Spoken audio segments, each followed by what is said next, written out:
తన నిండు నూరేళ్ల జీవితాన్ని ఒక ప్రేమించిన వ్యక్తి కోసం పణంగా పెట్టింది. పెట్టడమే కాదు, తన నూరేళ్ల ఆయువుని నింటా మింగేసింది, దేవుడికి పంపించేసింది. విషయంలోకి వెళ్తే, తను ప్రేమించిన వ్యక్తి సూర్య అనేవాడు తనని తిరస్కరించాడని, ప్రేమ పేరుతో తనని ప్రేమించానని, పెళ్లి చేసుకుంటానని మాటిచ్చాడని, ఆ మాట తప్పి తనని మోసం చేశాడన్న బాధతోనే తను ఆత్మహత్య చేసుకుందన్న విషయం ఈ మధ్యలోనే మనకి వెలుగులోకి వచ్చింది. మంగళవారం తను చనిపోయిన సంగతి మనందరికీ తెలిసిందే. అయితే తను ఎందుకు చనిపోయింది అంటే, తనకి 6 నెలల క్రితం ఒక వ్యక్తితో పరిచయం అయింది. పరిచయం కాస్త చాలా గాఢమైన ప్రేమలోకి వెళ్ళిపోయింది. ప్రేమలోకి వెళ్ళిన తర్వాత ఇద్దరు పెళ్ళికి సిద్ధమైన ఆ తర్వాత అతను అంటే ఈ అమ్మాయి ప్రేమించిన వ్యక్తి సూర్య తినని తిరస్కరించడం, నిన్ను నేను పెళ్లి చేసుకోవడం నాకు ఇష్టం లేదు అని చెప్పడంతో ఆమె తీవ్రమైన మానసిక వేదనకి గురైంది.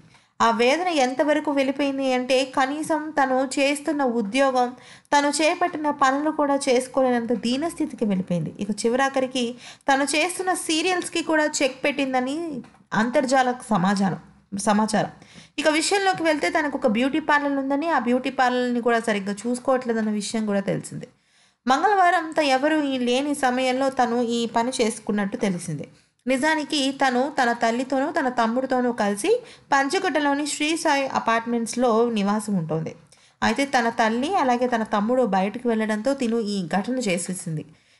తర్వాత తన తమ్ముడు వచ్చి చూడగా తన అక్క ఈ విధంగా పడిపోయి ఉండటంతో వెంటనే హాస్పిటల్కి తీసుకువెళ్ళగా అప్పటికి తను చనిపోయినట్టుగా నిర్ధారించారు పోలీసులు. ఇక ఈ విషయం గురించి మీడియా ముందుకి వచ్చి తన తల్లి అంటే చనిపోయిన అమ్మాయి ఝాన్సీ తల్లి ఈ విధంగా స్పందించారు. నాకు ఆ అమ్మాయి ప్రేమలో ఉన్నట్టు తెలియదు. సూర్య అనే వ్యక్తి మా ఇంటికి 1-2 సార్లు వచ్చాడు. ఎవరమ్మా ఇతను అని అడిగితే కేవలం తన స్నేహితుడనే చెప్పింది, కానీ ప్రేమ వ్యవహారం నడుస్తుందన్న విషయం మాకు అసలు తెలీదు. ఇంకపోతే ఒకవేళ ఈ విషయం కనుక తెలిసి ఉంటే పెద్దలం మేమే వెళ్ళి మాట్లాడుతూ ఉండేవాళ్ళం. కానీ తను చెప్పకపోవడంతో మాకు ఈ విషయం తెలియలేదు.